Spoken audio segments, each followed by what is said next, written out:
Assalamualaikum warahmatullahi wabarakatuh. Pada kali ini saya akan memberikan materi mengenai akuntansi tabungan syariah. Akuntansi tabungan syariah itu secara umum tabungan pada bank syariah dibagi menjadi dua berdasarkan akadnya, yaitu tabungan dengan akad wadiah atau titipan dan tabungan dengan akad mudharabah atau perkongsian usaha. Jadi produk dari bank syariah itu ada produk tabungan, ya. Produk penghimpunan dana itu ada produk tabungan, kemudian akadnya ada dua, yaitu wadiah dan mudharabah. Kemudian landasan syariahnya yaitu yang pertama Quran Surat Al-Maidah ayat 2, kemudian yang kedua hadis Nabi Muhammad SAW riwayat Ibnu Majah.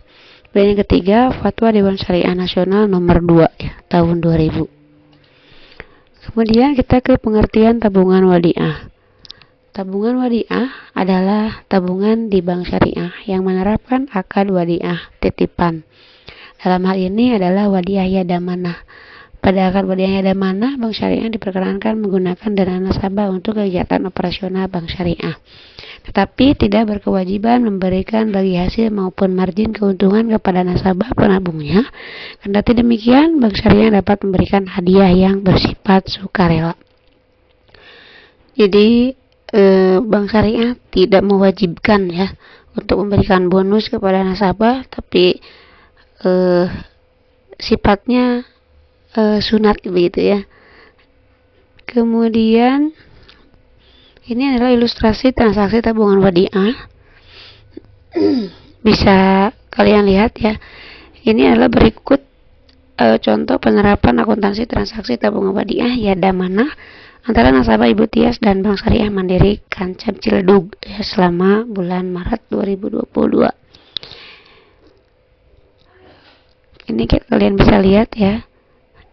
Tanggal 1 Ibu Tias membuka rekening tabungan ya, sebesar 20 juta. Tanggal 10 mengambil uang tabungan 3 juta. Tanggal 15 mengambil uang tabungan 4 juta. Tanggal 20 mengambil uang tabungan 2 juta. Tanggal 25 menyetor uang 10 juta. Tanggal 31 biaya administrasinya 25.000 dan bonus wadiahnya 50.000. Jadi keterangannya ini bonus ya, bonus wadiah. Kemudian berdasarkan materi tersebut, jumlah yang harus dicatat oleh Bank Syariah Mandiri adalah sebagai berikut ya. Yang pertama tadi ya, menabung atau menyetor uang, jurnalnya kasih debit 20 juta, kewajiban tabungan wadiah di kredit.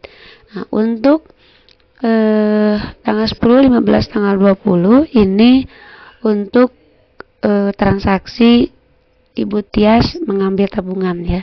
Jadi di debit itu kewajiban tabungan wadiah 3 juta, di kreditnya 3 juta. Ini sama, kewajiban tabungannya 4 juta di debit, kasnya di kredit. Kewajiban tabungan wadiahnya di debit, kasnya di kredit. Kemudian tanggal 25 kasnya di debit ya, karena Ibu Tias menyetor uang lagi atau menabung. Kewajiban tabungan wadiahnya di kredit 10 juta. Tanggal 31 ya, untuk beban atau biaya administrasi ya, jurnalnya kewajiban tabungan wadiah Ibu Tias 25.000 di debit, pendapatan lain-lain 25.000 di kredit. Kemudian tanggal 31 transaksi yang kedua untuk penerimaan bonus wadiah ya. Jurnalnya beban administrasi bonus wadiah 50.000 di debit, kas 50.000 di kredit. Setelah dilakukannya jurnal umum ya, kemudian kita langsung ke laporan posisi keuangan. Laporan posisi keuangannya yang muncul adalah di kolom kredit ya. Itu di kelompok akun kewajiban tabungan wadiah sebesar 21 juta ya. 21 juta ini dari sini ya. Nah, dari sini 20 juta dikurangi 3 juta, dikurangi 4 juta, dikurangi 2 juta, ditambah 10 juta. Ya, sudah, ini tidak usah dijumlahkan atau dikurangkan. Jadi cukup sampai sini saja. Hasilnya adalah 21 juta. Kemudian kita lanjut ke tabungan mudharabah. Tabungan mudharabah menurut fatwa MUI ya adalah produk simpanan pada lembaga keuangan syariah di mana bank bertindak sebagai pengelola dana dan nasabah bertindak sebagai pemilik dana. Jadi artinya si nasabah ini tetap ya dia yang menabung ke bank. Dalam akad mudharabah, nasabah menyetorkan dana keuntungan yang diperoleh dari pengelolaan dana tersebut atau rasio yang telah disepakati di awal.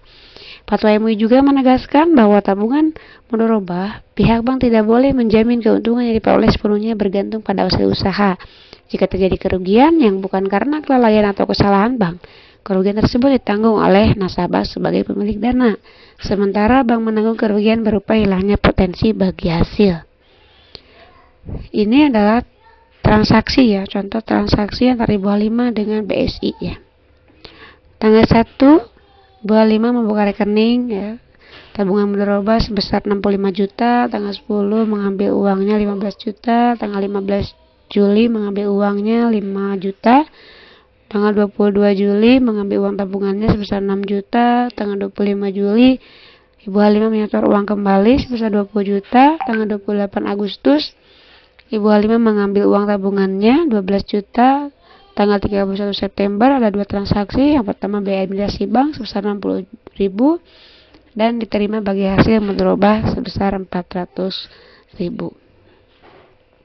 Nanti kalian analisis ya perbedaan antara transaksi tabungan wadiah dengan transaksi tabungan mudharabah.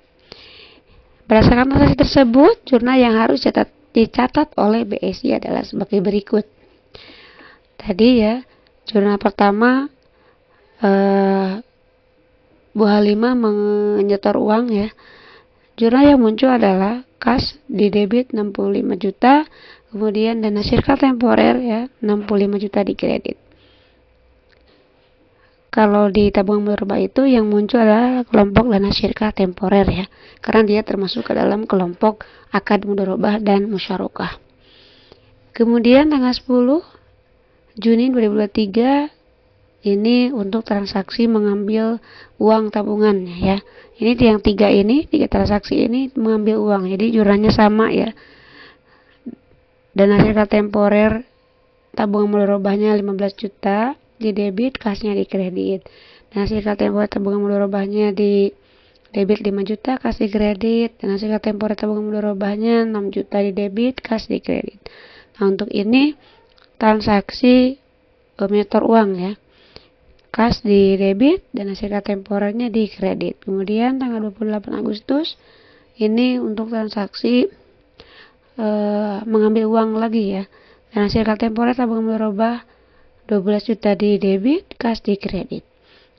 Kemudian tanggal 31 dana sirka temporer tabungan mudharabah Ibu Halimah di debit 60.000, pendapatan lain-lain 60.000 di kredit. Ini untuk transaksi biaya atau beban bank ya, beban administrasi bank.